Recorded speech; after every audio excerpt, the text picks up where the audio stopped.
Recording. Are you recording? Yes. It's not recording, it's broadcast.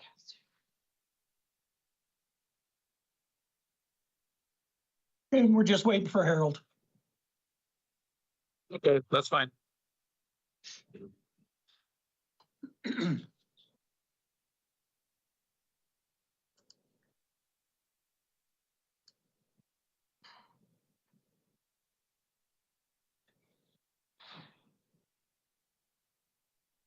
I'm gonna record it, Shane, just so if Michaela needs it for minutes, she'll have a record for it. Got it.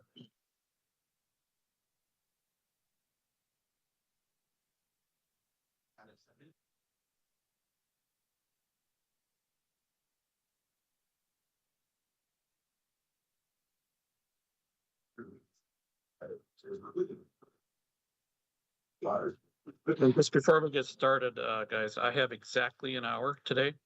So Okay.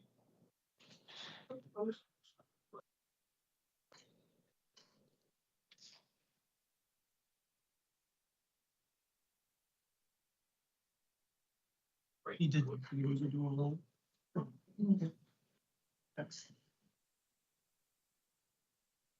All right, Shane, we've got everybody in. We've got Alderman Blessum, Alderman Chancer, Alderwoman Lisa Olson with us. Myself, Dave Lakefield, and Harold Stewart, and two members of the media. As always, we just kind of start off just throwing it out to you, and you kind of walking us through your tracking. So I will turn it over to you. okay, sounds good. I'm going to put this on the screen, and that way I can kind of drive the progress on this. Can everybody see the screen? Yep. Okay, great. So what I've done here is just arrange this so we focus first on the hearings that are coming up this week or that are happening today. So, and then the other bills that are being tracked are later on this report. So the key is on the side. So again, just let me walk through that for everybody. The key, if it's yellow, that means the hearing is scheduled. In this case, either today or in the upcoming week. If it's gray, the hearing has not been scheduled. If it's this light red, that means it's had its hearing and there's still action pending on it. Green means it's passed as either originally introduced or as amended from one of the chambers at this point. And then finally, we have a color here that's signed by the governor. Now, if a bill fails, it's in this bright red. So that's what the key means. And I'm just gonna, the way I've got this organized is we start now with just the hearings that are scheduled in front of us to sort of prioritize our time. So I'll walk through this, and if anybody has at any point wants to stop and discuss the bill, just interrupt, I guess, and provide any other commentary or questions that you may have. Otherwise, I'll just kind of highlight it and then we'll go on to the next bill. So I'm going to start today with. Do you have the ability to make it a little bit bigger on your screen? It's on our screen, it's kind of small and hard to read. Okay, I unfortunately don't. I've got it as big on my screen as I can. Let me just see if this, oh, that doesn't make it better, does it? No, I made it smaller. No. Let's see here. I did send it. If somebody wants to maybe pop it up on your end. Shane, while we're trying to do that, just starting at the top of the list that you had, did you happen to sit in on the hearing on 2180? 21, you mean 2189 or 2180? Okay.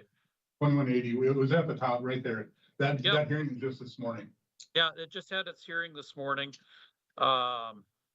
So it,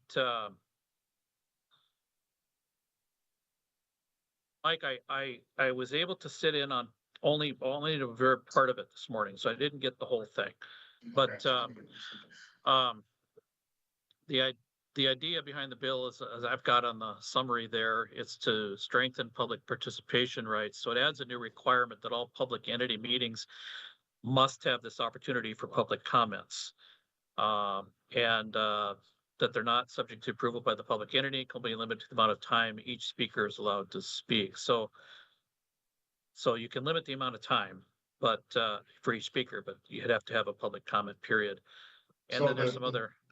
Yeah, the good news with this one, this is our practice, which is great. And I love Yeah, that we do it in the city. you're already been doing this in Minot, so I think in some sense it has little impact on the way you run your meetings, because you already allow for this as a regular course in your agenda, so.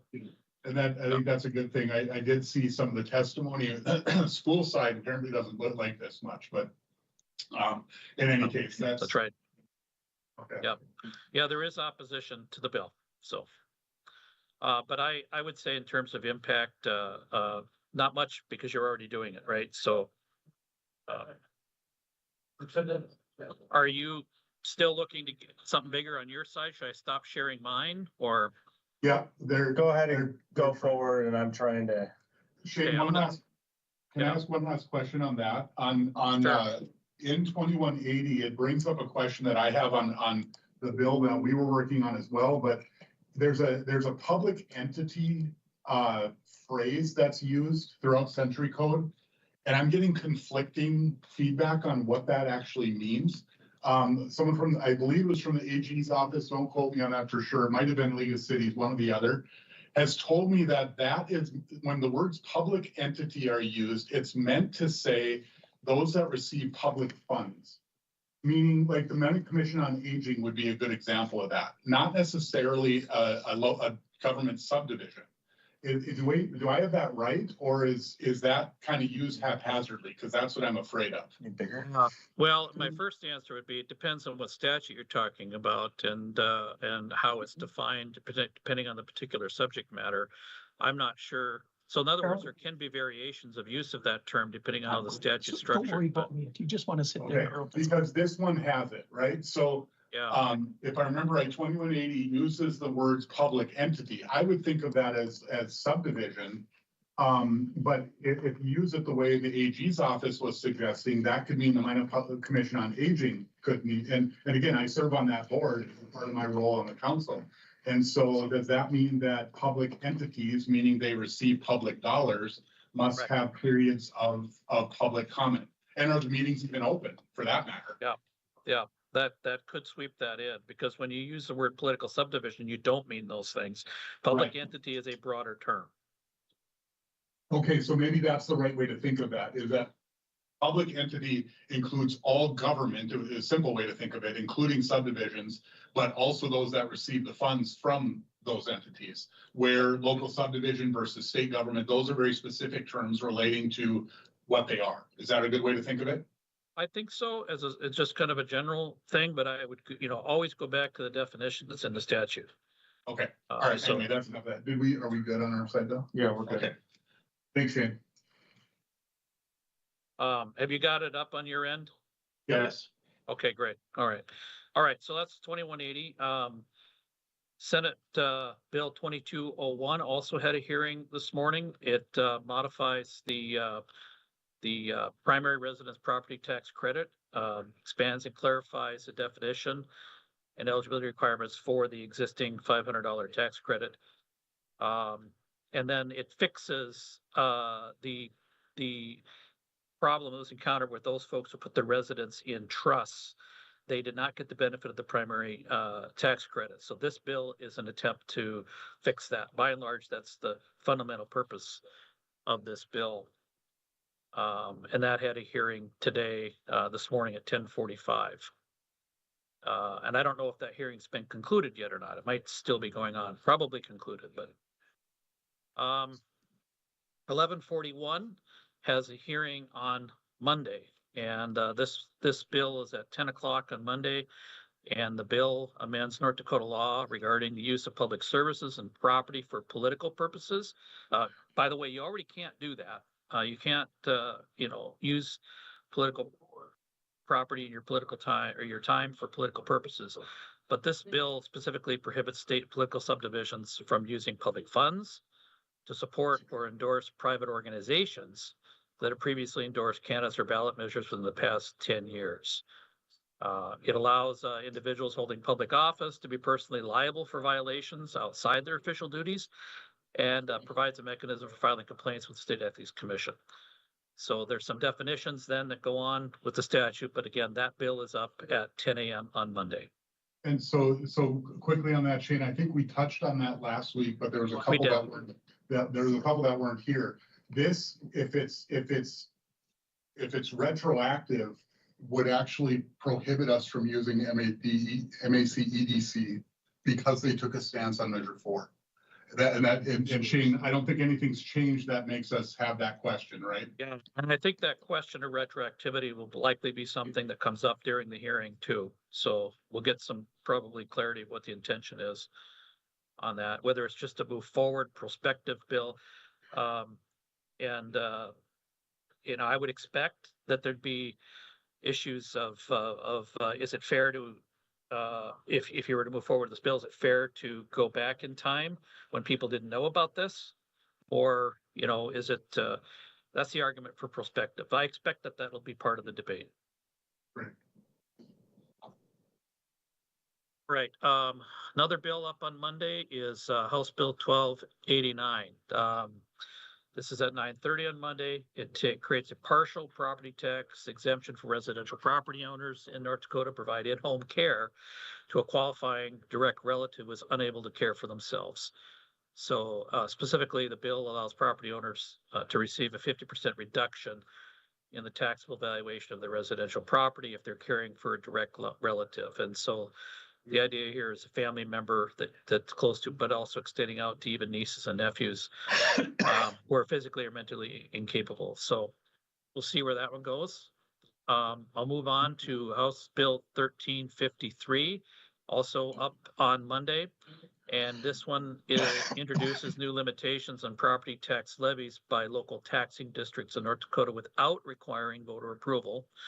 The bill caps annual property tax increases at the consumer price index, but not to exceed 3%. So only if the consumer price index is below 3 would it track that. Otherwise, the cap would be 3. So that would restrict how much local governments can increase their property tax collections each year. And then there's exceptions in the bill. So such as when new properties become taxable, when property tax exemptions change, or when the temporary mill levy increases expire. Under this bill, the taxing districts can carry forward unused increases for up to 3 years, not to be confused with the 5 years in what we call the governor's bill, and can exceed the cap approval with 60% of voters in a primary or general election. There are certain types of taxes that the bill excludes, including those for bonded indebtedness, the state medical center, special improvement projects, and some specific district levies. But importantly here, cities and counties cannot use home rule authority to override these restrictions.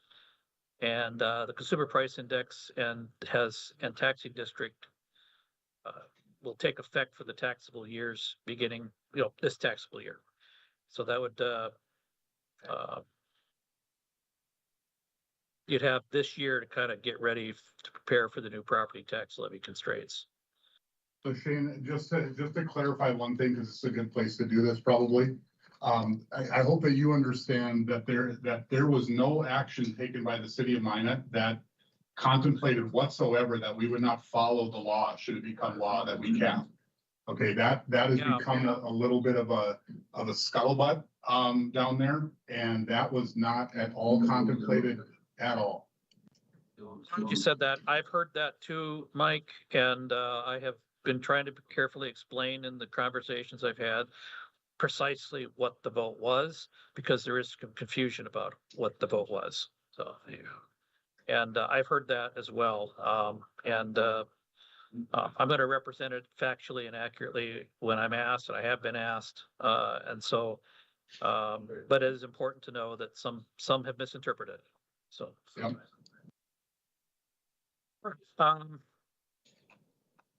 Another hearing on Monday is 1474, and this is going to introduce significant reform to North Dakota's property tax system by replacing the traditional ad valorem property tax with square footage tax for residential properties, and this would begin in 2026. And so it would require assessors to determine the land and structure square footage by the end of this calendar year, and then establish a new method for calculating property taxes based on the number of square feet as opposed to the property's assessed value. The first year, the square footage tax rates to be calculated by dividing the total ad valorem property taxes collected in 2025 by the total square footage of residential properties in each taxing district. And then in subsequent years, the tax rates will be adjusted based on the taxing district's proposed budget. There are several credits and exemptions, including a 30% credit for new single-family homes, condominiums, and townhouses, a 5% credit for properties with solar, wind, or geothermal energy devices. And it also includes provisions for how existing property tax incentives, exemptions, and assessment procedures would be converted to the new square footage tax system. The bill has basically then, in summary, being implemented in stages, with most provisions taking effect for taxable years beginning after the one that we're currently in. And Shane, with that one, and just be clear to everybody here, that this applies to residential properties. So Yes, all other property types would still be ad valorem. Yeah, and that's, I put that in there. It's in the first sentence for Yep. residential properties. Yep. So Yep. Is the square footage the building or the lot? It's just both. If I remember right, it uses both. If I Yeah, I remember, think I read through this bill. it says determine the land and structure. So that would be both. And then it's structure, okay. And just real quick on this one, so Craig Hedlund, the House Chair of the Finance and Tax Committee, asked me about this when I gave testimony, and asked, because I think his mind goes this way. I think it goes towards, is there something structural that we can do? So I think this will be a pretty good conversation with the committee. All right. Another bill then up on Monday at 10:30 is House Bill 1482. This bill would modify North Dakota's laws regarding municipal bond elections. It would make several key changes to the whole process of issuing municipal bonds. It updates the requirements for municipalities to borrow money and issue bonds, clarifying that most bond issuances now require approval at a primary or general election with a 60% vote of qualified voters. And this legislation provides several exceptions to this rule, such as allowing bond issuances without an election for specific purposes, like highway projects, public building improvements, and emergency conditions. And it also introduces a protest mechanism where property owners can challenge bond resolutions if protests are signed by property owners representing at least 5% of the municipality's total assessed property value. And then there's some streamlining language around debt limits and specifying that municipalities cannot incur indebtedness exceeding 5% of their assessed property value. And then there's provisions for cities and school districts to increase this limit through voter approval. So the aim of the sponsors of the bill is to provide more clarity and flexibility for local governments while maintaining voter oversight over municipal bond issuances. So again, that has a hearing at 10:30 on Monday. Moving on to House Bill 1586. This bill provides significant protections for primary residential property owners in North Dakota by fundamentally changing how delinquent property taxes are handled. So in this bill, there's an increase in the primary residence property tax credit from $500 to $5,000. So adding another zero there, expands the definition of primary residence to include more ownership scenarios. So it fixes the trust issue. And then critically, it eliminates foreclosure as a remedy for delinquent property taxes on primary residences. Instead, for primary residents with unpaid taxes, the bill requires alternative collection methods such as personal debt collection, garnishment, and potential judgment liens. So the bill defines primary residence pretty comprehensively, covering properties owned directly or through trusts or with life estates, and it applies to both real estate and mobile homes. The tax credit application process is modified with specific filing deadlines for 2025 and 26. And the bill ensures that counties can still pursue delinquent taxes through personal debt collection methods rather than a property seizure. So the The impetus behind the bill is to protect homeowners from losing their primary residence due to tax delinquency. And with both provisions taking effect in the current tax year, and some sections declared as emergency measures to be implemented quickly. So again, that bill's up at 11 on Monday.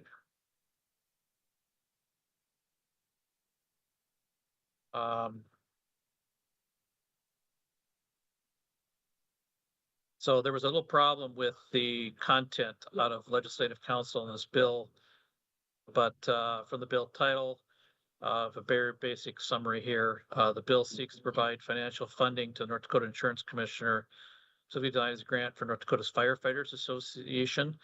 It includes an emergency declaration, which likely means the funding or provisions would take effect immediately upon passage. So I haven't looked at this bill in any detail yet. So What's the bill number on that one, Shane? 2218. That hearing's Monday afternoon.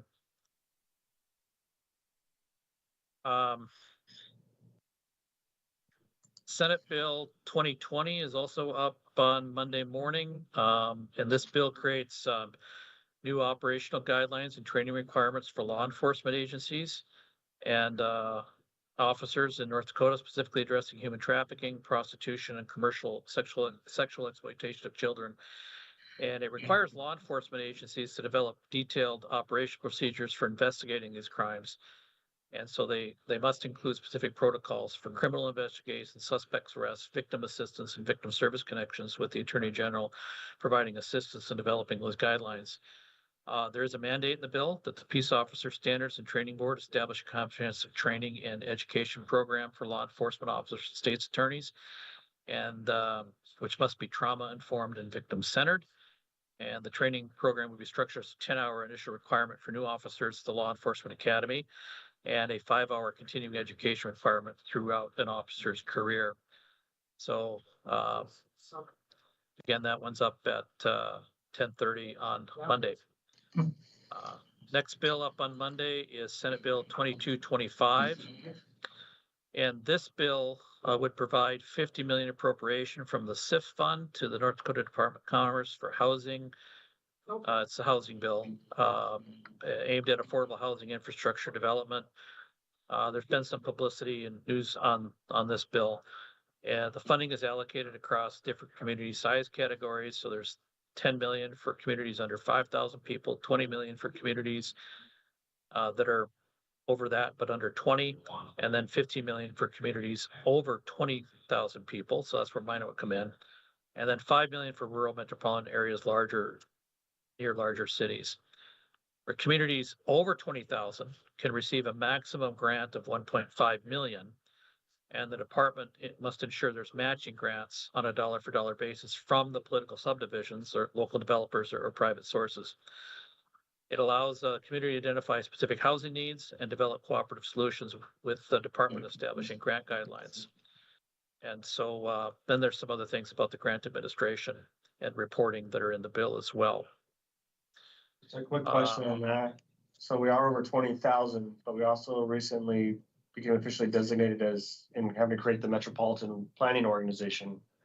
So we're a metropolitan area now. Yep. So are we under the category of a metropolitan area for the 5 million, or are we underneath the community over 20,000 for 15 million, or both? I think the bill doesn't make that. Let's see, rural metropolitan near larger, 5 million for rural metropolitan areas near larger cities. I think it's not using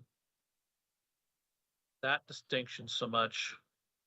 Of the 50,000 that's made in the federal designation. I think it's just it's not that long a bill. Let's see here. Oh, sorry. Got the wrong one up. I think my link on that one's wrong. Sorry about that. My links might be off here. That's just a product of rushing it out the door. I'm sorry, folks. All right. It says Senate Bill 2020. rural metropolitan areas are located within 20 miles of the city center of a community of more than 20,000 individuals. Yeah, so that definition would put like Burlington in that mix, or, Okay. so my point is it means something maybe a little different than what you were thinking. Alright.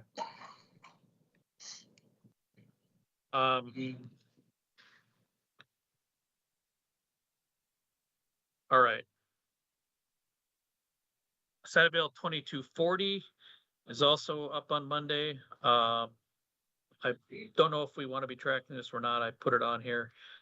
Modifies North Dakota theft laws by expanding the definition of theft to include provisions targeting unauthorized property seizures by public servants and political subdivisions. Specifically, the bill adds a fourth category to the existing theft statute, makes it a crime for a public servant to seize or confiscate private property located on the owner's real property without first providing written notice, either in person or via certified mail, or obtaining the owner's signature acknowledging receipt of the notice.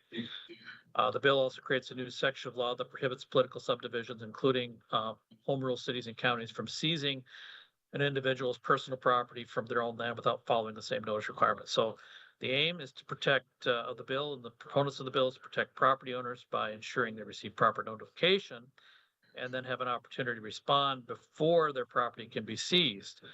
So the idea is that it would add an extra layer of legal protection against potential arbitrary and unannounced property confiscations. So that bill has a hearing on Monday afternoon. What if the public official has a warrant issued by a judge? Do we still have to go through all these written notice processes? Um, Doesn't that defeat the purpose of the warrant?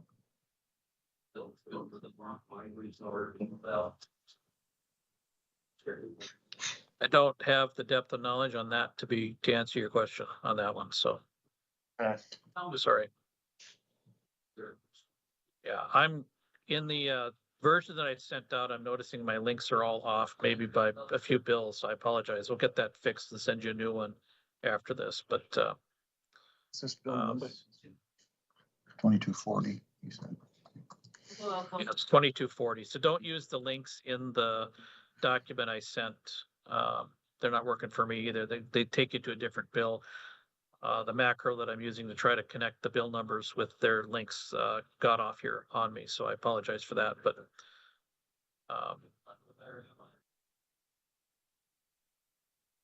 anyway, moving on then to another hearing on Monday morning is 2310, Senate Bill 2310. This updates the laws regarding garnishments, and key changes here involve the disclosure and fee for garnishment proceedings from $25 to $40 across multiple sections. So in practical terms, this means that when a plaintiff initiates a garnishment against a state agency or entity, they must now pay a $40 fee to the garnishee for preparing an affidavit of disclosure. So this is probably more when you are all on the receiving end of a garnishment action for an employee that is subject to garnishment. So I put it on here just for that FYI kind of awareness. HB 1239 creates comprehensive protection and regulations for digital assets and blockchain technology in North Dakota across multiple areas of state law, and provides protection for digital asset mining operations by preventing local governments, so counties, cities, and townships, from unreasonably restricting these businesses in residential and commercial zones, specifically prohibiting overly restrictive noise regulations and zoning changes without proper notice. So it establishes an exemption from money transmitter licensing for businesses involved in blockchaining related activities like operating nodes, mining digital assets for developing blockchain software. So basically, it would put some limits on your authority to zone or regulate these kinds of entities within the city limits. And so I think, the main way that that's been done other places, Shane, isn't it, is that they go after noise ordinances usually? Yeah. Is that correct? And so just Yes. one really blanket thing, we've got the noise and light ordinances that are still outstanding in the legal world. It just might be something for them to be aware of, that if there's something inadvertently that we do that actually doesn't lie here. My main concern is you drop it in the middle of a residential neighborhood and they're running it off of a generator. And the neighbors start complaining to city council, the noise of the generator, which we get frequently. This would prohibit us from being able to do anything. Yeah, and I think the focus of the bill is if we go out to, the edge of town and build a, 200,000 square foot blockchain mining operation, that's whirring and making all kinds of terrible noise. I think that's what they're going after, but I think what you're saying is probably the more. But a lot of them I see, they come in and they drop a railroad container. Right, it's not a 200,000 square foot. They drop a railroad container, hook it up to power and servers in the middle of it and running. Yeah. They come, according to this, they can go into a residential zone. It can go into our R1 right next to somebody and drop a storage container with the generator and run it. And we're circumvented by state law of doing anything about that. Yep, and it specifically prohibits using noise regulation. Yeah. To do anything. And that's my concern. Yeah, that's concerning.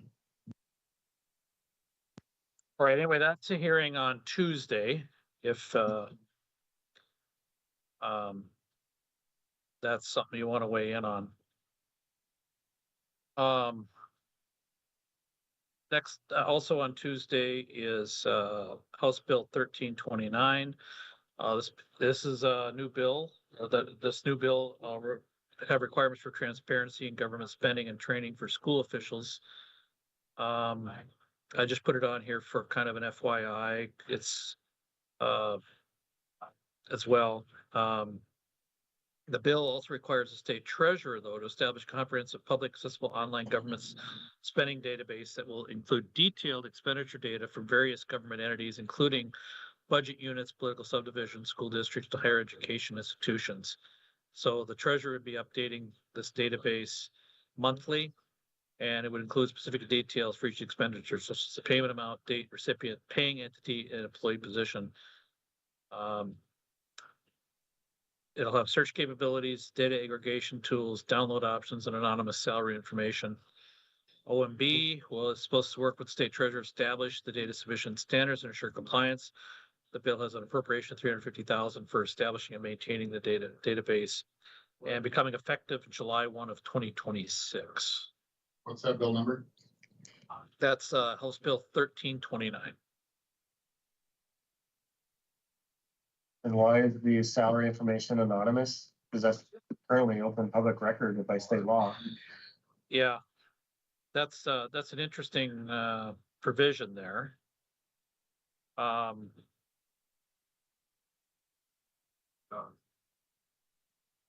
And there can be other identifiable, if you have your, depending on how small the agency is, you might be able to figure it out anyway, but I don't know why it would be anonymous. Cities are required to publish it and you can know the salary of every employee. It's Yeah. open public record. It's not anonymous. Right.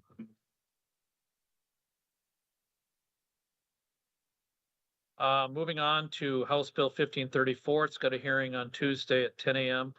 This is a bill that proposes new limitation of property tax assessments in North Dakota that restricts annual increase in property's true and full evaluation. So no more than 3% per year, with exceptions for property improvements. So property valuations that would exceed this 3% cap can only be implemented if approved by a majority of qualified voters in the taxing district through a ballot measure at a statewide general or primary election. And then such voter approved valuation increases would be valid for up to 4 taxable years. Importantly here, the bill explicitly prevents cities or counties from circumventing this limitation through home rule authority. The proposed legislation would take effect for taxable years beginning after December 31st, 2024. So it would first apply to property tax assessments in 2025. And the primary intent of the bill appears to be, controlling the property tax assessment increases as a means of reform and giving then voters more direct control of potential valuation hikes. And so again, that hearing is on Tuesday at 10 a.m. Another related bill on subject matter is 1559. And this would introduce new limitations as to how the taxable value of residential property can be assessed in North Dakota. This bill caps taxable valuation of residential property at its base year valuation. And that's defined as the average taxable value over the previous 3 years, with exceptions for certain circumstances. These exceptions include when the property was not previously taxable, the property is sold or it changes ownership, and when significant improvements are made to the property. And then improvement is also carefully defined to exclude the routine maintenance and like-for-like replacements of damaged structures. So if you replace the front porch, that would potentially then be excluded as a like-for-like replacement. Ensuring, therefore, that minor changes in rebuilding to the same specifications don't trigger a full reassessment. The bill essentially prevents cities and counties from overriding the provisions from Home Rule Authority and is set to take effect beginning in this tax year.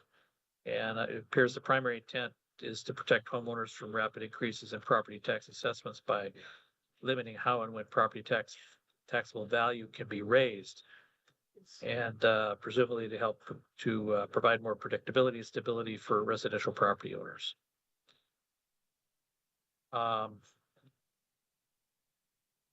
Another hearing on Tuesday is House Bill 1560.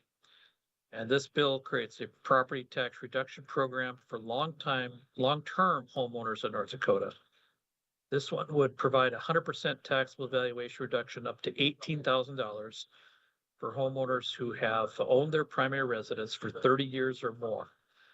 Qualify, the homeowners must apply by specific deadlines, and the reduction applies to both real estate and mobile homes. Defines a long-term homeowner as someone who's owned the primary residence for 30 years or more. And then there's detailed provisions for how ownership is defined, including trust co-ownership and residency exceptions like temporary nursing home confinement. And it's valid for the entire tax year, regardless of ownership changes after approval. And the state will reimburse counties for lost tax revenue by calculating the reduction based on local mill rates. The bill also safeguards against fraudulent claims, appeals, specifies appeals, and says it takes effect for the 2025 tax year. When it says it reimburses counties, does that mean it's only reimbursing counties and the cities Yeah, don't get I need to go. reimbursement? I need to go back and see if I just missed putting cities in there. Okay.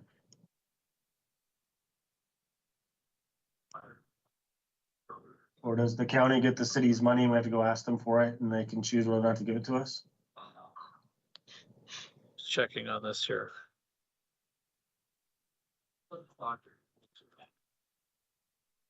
Let's see. Thank you. Very you.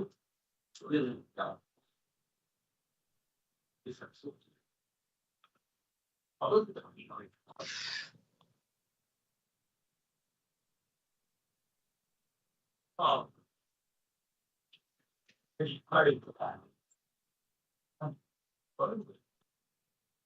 I will, I have their other, I'll tell them. Hopeful.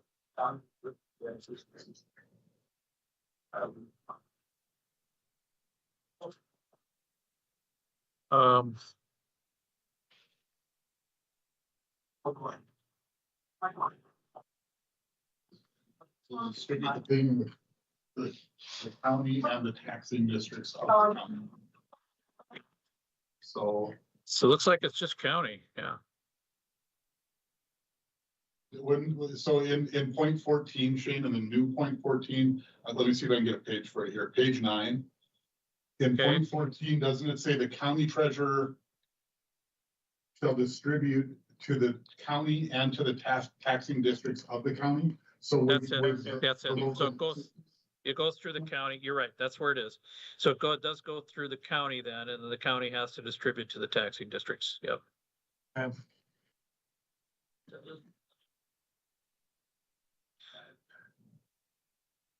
All right. Next is House Bill 1575. And this one establishes a system for property tax classification reduction for primary residential, agriculture, and commercial properties. The legislation creates a detailed certification process for primary residential properties that allows homeowners to apply for a special classification, provides a 3% reduction in taxable valuation. Similarly, agriculture commercial properties owned by state residents or entities would be eligible for 2% and 1% valuation reductions. So you'd go through this application process, tax commissioner, review, validate eligibility, and then it modifies some tax definitions, introduces some new categories like primary residential property and non-primary residential property, and establishes a reimbursement mechanism for local taxing districts to offset the reduced valuations. So this bill appears then to be designed to provide tax relief for property owners while still kind of maintaining a structured approach to property tax assessment. This would be effective in 2025 and subsequent tax years. Another bill on Tuesday in the afternoon now is, this is the general fund appropriation for the State Fair Association. And that'll just continue on with its budget hearings that have been ongoing. So that's on Tuesday. We're just tracking that for as an FYI based on the mind its interest in the State Fair. Senate Bill What's that? 20. What bill was that, State Fair one? 2009. It's a budget for State Fair, and there's an increase in there for a rest area in the parking lot. So men's and women's restrooms of, I think it's 1.5 million. And then there's a request in there for security that would be predominantly focused on the south end of the fairgrounds to avoid situations like a vehicle being able to plow through the crowd through the south gate of the fairgrounds, for example. Those are plus ups on the existing base budget for the State Fair. 2224 is a bill that modifies North Dakota's gaming regulations. State Gaming Commission with the Attorney General will be the primary regulator for gaming activities.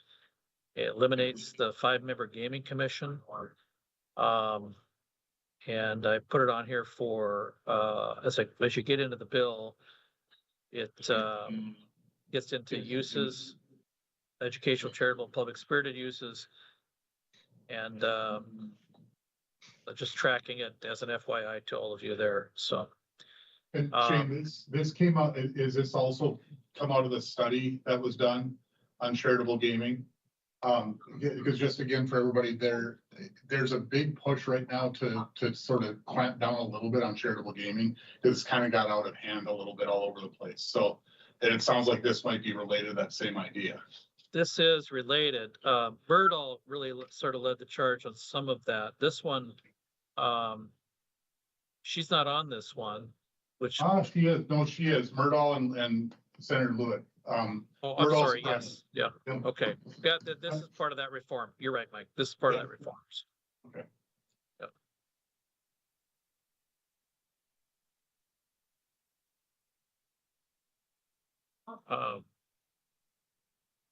Okay. All right, moving on to 2298. This bill is on Tuesday, proposes comprehensive changes to property tax credits, exemptions, and valuation reductions for primary residents in North Dakota, eliminates the existing homestead credit, replaces it with the new primary residence valuation reduction program for 25 and 26. So under this, the individuals are entitled to 100% reduction of taxable valuation up to $9,000 for their primary residence, applying to both real estate and mobile homes. Modify eligibility criteria, defining primary residence more precisely and including provisions for individuals who may be temporarily residing in care facilities. And then it updates language related to disabled veterans, etc. So removes some existing sections of code related to the previous homestead credit programs, and then provides retroactive application of some of the provisions, particularly for the primary residence credit. Another bill up on Tuesday is Senate Bill 2301. This one is another homestead tax credit for seniors and permanently disabled individuals in North Dakota. It It updates the thresholds and exemption amounts, so the bill replaces the current fixed income limits of 40,000 and 70,000 with more flexible thresholds based on federal poverty guidelines. So for individuals with income at or below 325% of the federal poverty guideline, the bill increases the full tax valuation reduction from 9,000 to 13,500. And then for those with income between 325 and 600% of federal poverty guidelines, the partial tax valuation reduction increases from 4,500 to 6,750. Senate Bill 2323 is Brad Beckendall's prime bill in which he secures some energy impact grant funds out of the gross production tax for the hub cities of Williston, Dickinson, and Minot. The percentages are specifically in that bill, with Williston at 73.88, Dickinson at 15.66, and Minot at 10.46. Senator Hogue has also signed on to the bill. These numbers were derived at, I think, David, you had some inquiries from Senator Beckendall about debt related to oil and gas and growth. And those percentages are also kind of similar to some things we've seen in the past. So again, this falls at the bottom of the gross production tax stream after all the other caps in that stream have been met. That stream, once all the things have been set, that flows into what we call the buckets. But this is before we get to the buckets. So there's about 20 million per year that comes out of this. And then once we get into the buckets, they take there's two allocations to the general fund in the buckets. It takes it both places from 230 to 250, and then brings the first SIF bucket down from 400 million to 320 to kind of pay for all this. So it makes whole everybody that's below that first SIF bucket in the end. So that includes, by the way, the airport prairie dog bucket that has 20 million in it. So this is, again, largely directed at trying to get some debt paid off for cities the hub cities that incurred debt during the oil boom. Is this in David. addition to? Yes, this What is we an already addition. get? This is an addition to your existing hub city funding. So you would get 10% of 20 million per year, or 2 million, roughly a little over 2 million per year off of this. Okay, thank you. Shane, do you know if those percentages were just based on how much debt was taken out by each city? Yes, that's what he attempted to do. So David, I think he asked for some data from you that you provided, and that's what he based these on, presumably. The good news is it's an addition, right? Because that was the thing you were worried about. Correct. Doing Yep. it right hurt. Take but- it away and then, Exactly, yeah. but the nice thing Yeah. here is it's an addition. Yeah, the bottom I And mean, it's a little. it's So- like, how much do you want to stir the pot with this? Because, we didn't take out as much debt. Williston did the exact opposite. They get the biggest piece of the pie of the hub city funding to start with, but how much, I feel better that it's an addition at least, Yeah. so that's good. So you're getting 10.46% of 20 million per year is what this would amount to. So a little over 2 million. That hearing is on Tuesday at 2 p.m. in the afternoon. they are looking for us to go down and support that too. Yeah, I was gonna say, that might be one you definitely, want to come down and wave the flag on, so we should, prepare for that. David, we'd have to probably have you, sure. You'll get questions about which debt on your books is growth related, and kind of justifying, what's proposed in the bill. So that's the kind of thing I would be prepared for in the testimony here.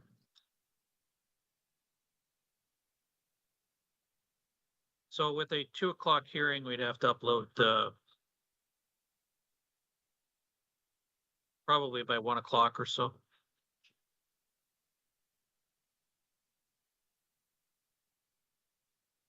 And then you can make a decision there about who you want to come down and testify. I think it'd be good to have a city official at the podium in this one.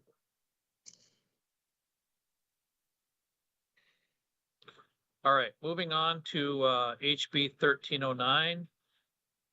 This bill creates a new section of North Dakota law that prohibits state government agencies and political subdivisions from entering into contracts with companies that engage in boycotts of certain critical state economic sectors. So it defines a boycott as refusing to do business with companies involved in fossil fuel energy, mining, production agriculture, firearms manufacturing without legitimate business purpose. To be subject to the law, a company must have at least 10 full-time employees, be valued at 100,000 or more. And so that bill's,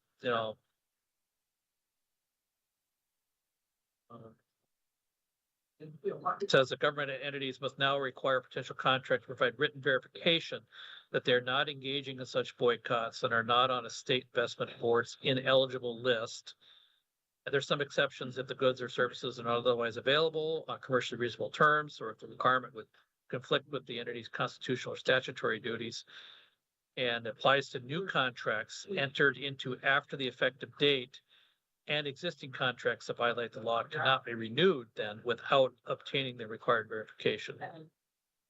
So it's designed to prevent companies from discriminating against businesses in key North Dakota economic industries based on ideological grounds. That hearing is on Wednesday. So Shane, who is the onus on there? Who will have to investigate that if that was put into the law? Well, you'd have to do it as part of your contracting process on a go-forward basis and obtain the certifications. So through your procurement processes, you'd have to build in the mechanisms that would help you comply with this.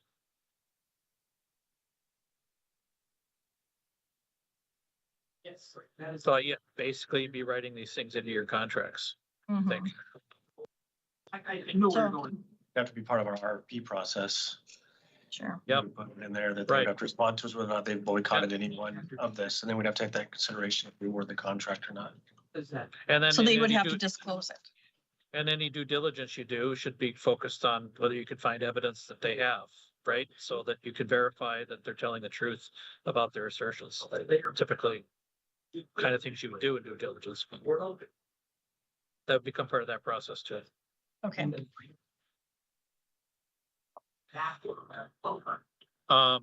House Bill 1389 amends Century Code on how tax levy limitations apply to political subdivision special assessment and infrastructure fee levies.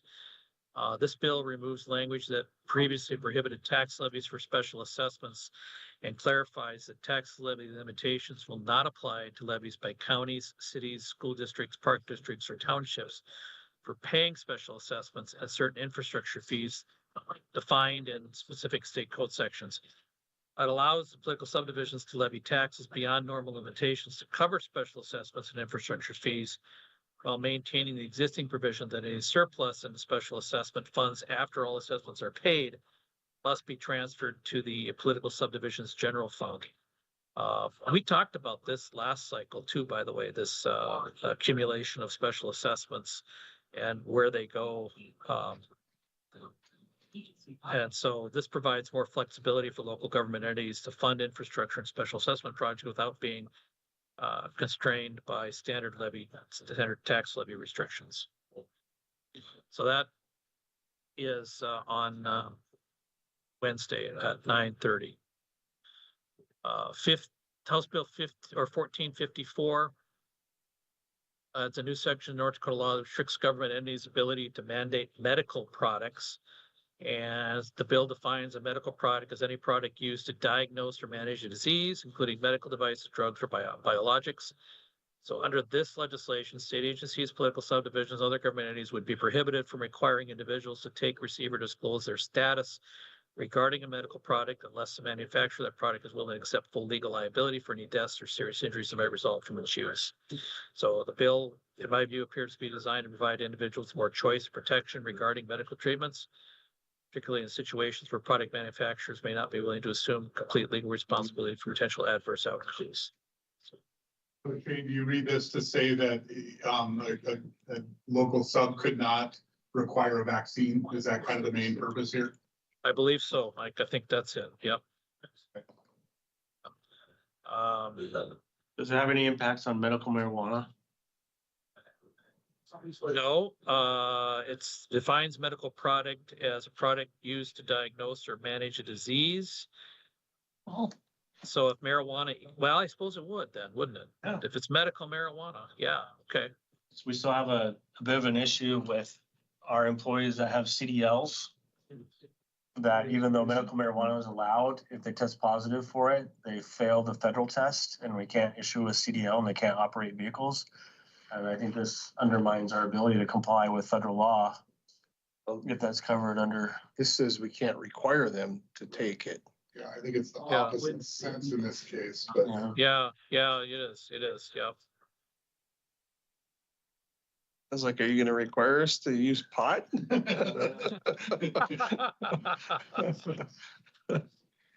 guess the other alternative would be some of the things I've seen in other issues, and that's for ADA compliance. They can make a request Yes. for a reasonable accommodation, and I know I've been in some cases where cities have said, well, instead of bringing in your service animal and causing allergy issues with other employees, there's a medication you can take for that. And so we don't consider bringing in your animal a reasonable accommodation. This may get in the way of that. Basically, you go back to the COVID days, this would prevent you from requiring somebody to be vaccinated for COVID as a condition of employment, Are you now? for example. I get that, that's the intent, but it may have unintended Yeah, I see that, consequences I see that. No, your medical marijuana is interesting. You can't require me to smoke my medical marijuana. You can't really draw. All right, Shane, HB I know we're coming up against your hard deadline, so I know there are several bills left. I don't know how much farther you want to go. I just want to kind of manage expectations of the council here. Sure. Well, let's just hit them quick. I'll do briefer here on some of these. We got a little more time on them if we need to fly them back and forth, but 1478 is a bill that comprehensively defines protect contraceptive healthcare rights. So something to look at in terms of its local impact. House Bill 1552 limits the sales use and gross receipts tax that home rule counties and cities of North Dakota can impose. So it's impacting that. 1572 is also up this week. Proposes several changes to North Dakota's tax and levy regulations. There's significant modifications to county and local government funding mechanisms. But it's eliminating levy authority for the Garrison Diversion Conservancy District and County Extension Services, but provides state reimbursements there. It creates a new uniform reporting system for taxing district financial and property tax data, and requires the tax commissioner to develop a comprehensive framework for tracking and reporting local government financial information. Yep. House Bill 1020 is also up this week. That's it continued up. We testified on it this past week regarding the Mouse River enhanced flood protection. We set out some various models for them to consider. We really had a good conversation. It got started a good conversation on the inflationary pressures associated with the increasing costs both at the state and local for the project. And they've asked for some additional information that would factor in 3%, 4%, and 5% inflation moving forward. And I know Ryan Ackerman has worked up some charts regarding that already, so we're being responsive to the committee on that. It'll be in their driver's seat whether we can, try to keep the project on pace by stepping up the state commitment this biennium, or longer, and also taking a look at the longer term commitment on a biennium by biennium basis. So we're really looking at establishing kind of a new plan based upon the fact that there's significant inflation, especially in labor, for this project. So we're having that conversation both in committee and outside committee here. Real quickly then, I'll wrap up the hearings and then, leave the rest of it you can digest on your own time. But 1028 is a bill dealing with the selection process for construction management professional services procurement. House Bill 1218 is up this week. It amends North Dakota's existing water development planning law by requiring a state water commission to develop and maintain a comprehensive water development plan on a river basin every 2 years. 1273 is would be a bill that prohibits any state or local government from creating policies, orders, or ordinances that limited individual speech. Specifically here includes a prohibition on hate crime ordinances. House Bill 1297 is up this week. It amends North Dakota state law to prohibit 2 specific voting methods, both approval voting and ranked choice voting. I'm told that the Secretary of State is going to come in favor of this bill too, on the premise that we want elections to be handled the same across every jurisdiction. At least that's what I'm hearing in the hallways on his views on this, that is. House Bill 1346 is a bill that modifies North Dakota's laws regarding OHVs, or off-road highway vehicles, and may have some impact on your ability to regulate there locally. 1411 is a bill that creates extreme risk protection provisions, which are rules or orders that restrict individuals' access to firearms based on perceived personal risk, and defines that as any rule, statute, ordinance, or judicial order that prevents an individual from owning, possessing, using, purchasing, or manufacturing firearms, or requires surrendering firearms or fire-related permits. So it would impact local control over that area. 1522 has to do with golf carts on city streets, and that cities can pass ordinances allowing golf carts on their streets, but the existing law restricting golf cart travel to daytime trips between a residence and a golf course. 1577 is a bill that would establish a new wastewater infrastructure grant program. Senate Bill 2251, also up this week, changes the state auditor's responsibilities and powers in North Dakota. Senate Bill 2254 up this week provides a $15 million appropriation to the DOT to provide grants for fixed route city transportation providers. And Senate Bill 2296 is a bill that amends the Century Code related to emergency medical services and first responders. Senate Bill 2322 is a bill getting into the exercise of geologic storage of carbon dioxide and the use of eminent domain. I put it on here for following all eminent domain bills for any city impact as well. Senate Bill 2324 would get into amending and repealing county home rule charters in North Dakota.